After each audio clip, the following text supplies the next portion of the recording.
अस्सलाम वालेकुम। मैं उम्मीद करता हूँ आप सब लोग खैरियत से होंगे। अल्लाह ताला आप सबको अपने हिफ्ज़-ओ-अमान में रखे और खुश और आबाद रखे। आज की वीडियो की स्टार्टिंग हम एक छोटी-सी कहानी से करेंगे और फिर इसको समझने की कोशिश करेंगे कि इस कहानी में बात क्या की गई है और हमें क्या समझाया जा रहा है। दो बाप-बेटा घर से किसी लंबे सफ़र पे निकले और क्योंकि जो है पुराने वक़्तों की बात है और सफ़र जो है वो काफ़ी लंबा था। तो वो चलते गए तो रास्ते में जो है शाम पड़ गई। तो उन्होंने सोचा कि यहाँ पर जो है हम कोई स्टे करने का जो है कोई तरीका ढूँढ लेते हैं। तो उन्होंने देखा कि एक एक खेत सा नज़र आया, एक खाली ज़मीन सी नज़र आई और वो काफ़ी बंजर खेत था, मतलब उसमें कोई फसल नहीं उगाई गई थी और मतलब बिल्कुल जिसको आप कहते हैं सूखा और खुश्क पड़ा था। और उसके दरमियान में एक छोटा-सा घर था, पुराना-सा झोंपड़ी टाइप एक घर था। तो उन्होंने सोचा कि यहाँ पर जाके मदद माँग लेते हैं या कुछ कर लेते हैं। तो वो वहाँ पर गए, तो उन्होंने जो है दरवाज़ा खटखटाया तो अंदर से एक आदमी निकला और उसके साथ 2-3 बच्चे थे उसके और वो काफ़ी फटे-पुराने कपड़े उन्होंने पहने हुए और काफ़ी बुरे हालात में थे। तो उस आदमी ने जो है उनसे कहा कि आपकी मदद चाहिए, तो हम जो है यहाँ पर आपके पास जो है आज रात को जो है ठहरना चाहते हैं। तो उसने कहा बेशक। तो उन्होंने उसने जो है उन दोनों बाप-बेटा को जो है अपने जो घर में रात गुज़ारने की इजाज़त दे दी। तो वो जो आदमी था उन दोनों बाप-बेटा में से उसने उस आदमी से कहा जिसका वो घर था कि आपके घर के बाहर एक बहुत बड़ा-सा आपके पास खेत है, लेकिन ये बिल्कुल सूखा और बंजर पड़ा हुआ है, तो आप लोग जो है अपना गुज़ारा कैसे करते हैं? खाते-पीते कैसे हैं? कैसे गुज़ारा करते हैं? तो उस आदमी ने उसको बताया कि मेरे पास एक भैंस है और वो भैंस जो दूध देती है उसमें से आधा दूध हम बेच देते हैं और उससे जो पैसे आते हैं उससे हम अपने घर का खर्चा चलाते हैं, उससे खाना-पीना करते हैं और जो बाकी जो दूध पीछे बचता है वो हम घर वाले इस्तेमाल कर लेते हैं। तो उसने कहा ठीक हो गया। तो बहरहाल ये बातें हुई और फिर वो जो है रात को सो गए तीनों। तो आधी रात को वो जो बाप-बेटा थे उसमें से वो बाप उठा और उसने अपने बेटे को भी उठाया। उसने कहा कि हमें अभी आधी रात को ही यहाँ से निकलना है। बाकी सारे सोए हुए थे वो घर वाले। अभी हमें आधी रात को ही यहाँ से निकलना है और इस आदमी की जो भैंस है, जो उसने बताया कि वो दूध देती है तो हम घर का गुज़ारा चलाते हैं, उसको हमने घर के नज़दीक की कोई पहाड़ी छोटी-सी या कोई चट्टान थी, हमने वहाँ से इसको धक्का दे के भैंस को नीचे गिरा देना है। तो वो जो उसका बेटा था वो बड़ा हैरान और साथ परेशान भी हुआ कि मतलब उसने अपने बाप से कहा कि इस आदमी ने हमारी बहुत ज़्यादा मदद की है और इसने हमें रात को अपने घर ठहरने की भी जो है जगह दी है, तो हम इसके साथ इतना बुरा क्यों करें? तो उस बाप ने उसको कहा कि फ़िलहाल जो तुम्हें मैं कह रहा हूँ तुम वही करो। तो बेटा जो है बाप की बात मान गया। वो दोनों वहाँ से रात को निकले घर से आराम से, ताकि उस आदमी को पता ना चले। आराम से उसके घर से निकले और बाहर जाके वो जो उसकी भैंस थी उसको पास ही कोई चट्टान या छोटी पहाड़ी थी, उससे उसको नीचे धक्का दे दिया। अंधेरा था तो उसको धक्का दे दिया और भैंस जो है वो नीचे गिर के मर गई। उसके बाद ये दोनों बाप बेटा जो है अपने सफ़र पे रवाना हो गए, वहाँ से चले गए। तो इस बात को कुछ साल गुज़रे तो वो जो बेटा था उसको काफ़ी शर्मिंदगी थी कि मेरे बाप ने इतना गलत कदम जो है वो क्यों उठाया। बहरहाल कुछ साल गुज़रे तो वो जो बेटा था उसने अपनी ज़िंदगी में कोई कारोबार स्टार्ट किया या कुछ भी।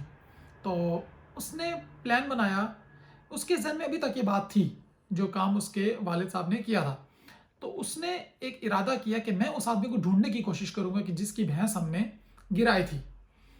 तो वो एक अंदाज़े के मुताबिक उसी जगह पर वापस पहुँचा तो उसने देखा कि उस जो है सूखे हुए खेत की जगह, एक बंजर खेत की जगह एक बहुत ही खूबसूरत फलों का बाग है जिसमें बहुत सारे दरख्त हैं और सब फलों से लदे हुए हैं।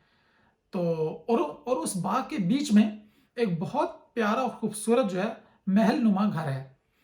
तो उसने कहा कि शायद जब हमने उसकी भैंस गिराई थी तो उसका जो जो रिस्क था, जो रिस्क का ज़रिया था वो तो गया। तो शायद उसने यहाँ से बच्चों को लेकर चला गया होगा कहीं और कोई और रोज़ी का जो है ज़रिया तलाश कर लिया होगा। बहरहाल उसने कहा कि ये जो घर है, जो एक बहुत ही खूबसूरत घर बना है, मैं ज़रा इनसे जाकर पूछ लेता हूँ कि शायद इनको उस आदमी के बारे में कुछ पता होगा तो मुझे कुछ पता चल जाएगा। ये उस घर के अंदर गया और दरवाज़ा जाके खटखटाया, तो अंदर से वही आदमी निकला। तो ये जो लड़का था ये तो बड़ा हैरान हुआ। बहरहाल इसने उससे पूछा कि उस आदमी से कि आपने मुझे पहचान लिया होगा कि मैं अपने अब्बा जान के साथ या मैं अपने वालिद साहब के साथ आपके इस घर पे आया था कुछ अर्सा पहले, तो हमने आपसे जो है मदद मांगी थी रात को रहने के लिए। तो उस आदमी ने कहा जी जी मुझे बिल्कुल याद है, लेकिन बदकिस्मती से पहली बात तो ये कि आप लोग जो है रात को बताए बगैर चले गए थे, आधी रात को, और दूसरी बात ये कि मेरे साथ एक बुरा वाक़या ये हुआ कि जिस दिन आप लोग गए थे, उसी दिन मेरी जो भैंस थी, वो बाहर पहाड़ी से गिर के मर गई थी। तो वो लड़का बड़ा शर्मिंदा हो के उस क्योंकि उसे पता था कि ये काम तो उन्हीं ने किया है। तो फिर उसने पूछा कि फिर आपने क्या किया? तो उसने कहा कि जब भैंस गिर के मर गई तो मैं तो बहुत परेशान हुआ कि मैं अपना और अपने बच्चों का गुज़ारा कैसे चलाऊँगा? तो मैं बाज़ार गया, मेरे पास जो थोड़े बहुत पैसे थे, उससे मैंने कुछ बीज खरीदे थोड़े से, और मैंने वो बीज जो है इस ज़मीन में जो है हल चला के, जो मेरे घर के बाहर वो बंजर खेत था, वहाँ पर हल चलाया और वो बीज मैंने उसके अंदर डाल दिए।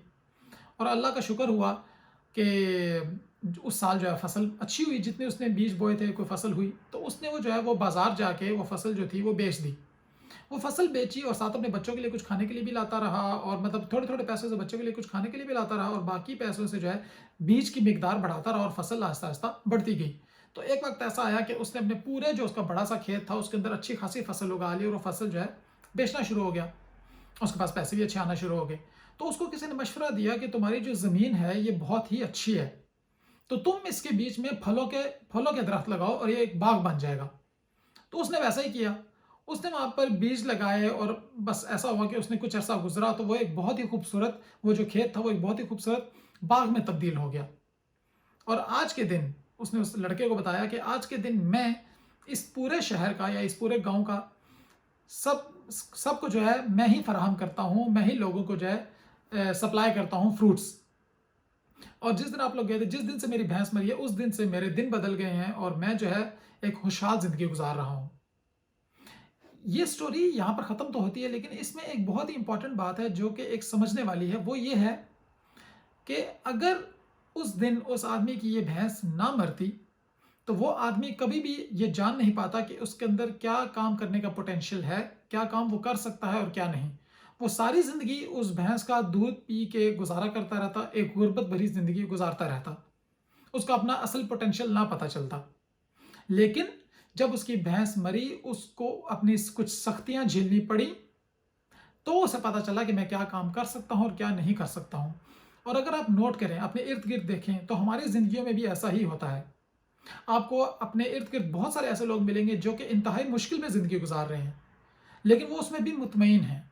वो मुतमईन इस वजह से हैं क्योंकि वो उस काम को छोड़ना नहीं चाहते। वो उस काम को छोड़ के कोई मेहनत वाला काम नहीं करना चाहते। इसलिए वो अपनी कम आसाइशों में होने के बावजूद, कम जो आप कह लें कि सहूलियात में होने के बावजूद उस ज़िंदगी में मुश्किल है, लेकिन मुतमईन है, क्योंकि वो अपना जिसको हम कम्फर्ट ज़ोन कहते हैं, उससे निकलना नहीं चाहते। इसकी मिसाल आप ऐसे ले सकते हैं कि अगर एक इंसान एक जॉब कर रहा है, उस जॉब से उसको एक सैलरी मिल रही है, लेकिन उसको पता है कि मेरे जो अखराजात हैं, मेरे जो एक्सपेंसेस हैं, वो मेरी सैलरी से कहीं ज़्यादा हैं। बहुत मुश्किल से गुज़ारा होता है, लेकिन वो कभी भी अपनी जॉब चेंज करने के बारे में नहीं सोचता। वो इसलिए नहीं सोचता क्योंकि उसको पता है मैं नई जॉब स्विच करूँगा, नए लोग होंगे, नई जॉब होगी, पता नहीं कैसा एनवायरनमेंट होगा, क्या होगा, और मुझे मेहनत भी हो सकता है ज़्यादा करनी पड़े। तो वो यहाँ से निकलना नहीं चाहता। तो इसलिए वो मुश्किलात में ज़िंदगी गुज़ारने पर जो है राज़ी हो जाता है, इक्तफ़ा कर लेता है, लेकिन अपने आप को बेहतर बनाने की कोशिश नहीं करता। तो आपको ये नोट करना होगा, आपको ये देखना होगा कि कहीं आपकी या औरों की ज़िंदगी में भी कोई ऐसी चीज़ तो नहीं है जो उस भैंस का किरदार अदा कर रही है। इसका मतलब हरगिज़ वो नहीं है कि कोई इंसान जाके असल में जाके अपनी भैंस को जो है गिरा दे। मेन मसला ये है और मेन बात ये है कि अपनी मौजूदा हालत को बदलने के लिए आपके पास जो छोटी-सी चीज़ है जिस पर आप गुज़ारा कर रहे हैं, उसको छोड़ना ही पड़ेगा। उसको छोड़ के कुछ बड़ा काम करेंगे, तो ही ज़िंदगी में तब्दीली आएगी। तो मुझे उम्मीद है कि इस वीडियो से आपको कुछ ना कुछ अच्छा सीखने को ज़रूर मिला होगा। इस वीडियो को अपने दोस्तों और रिश्तेदारों तक ज़रूर पहुँचाइए, और हमारे चैनल को सब्सक्राइब करना मत भूलिएगा, और बेल आइकन को ज़रूर प्रेस कीजिएगा ताकि आने वाली तमाम वीडियोज़ की नोटिफ़िकेशन आपको टाइमली मिलती रहे। आपसे मुलाकात होगी इंशाअल्लाह नेक्स्ट वीडियो में, तब तक के लिए अल्लाह हाफ़िज़।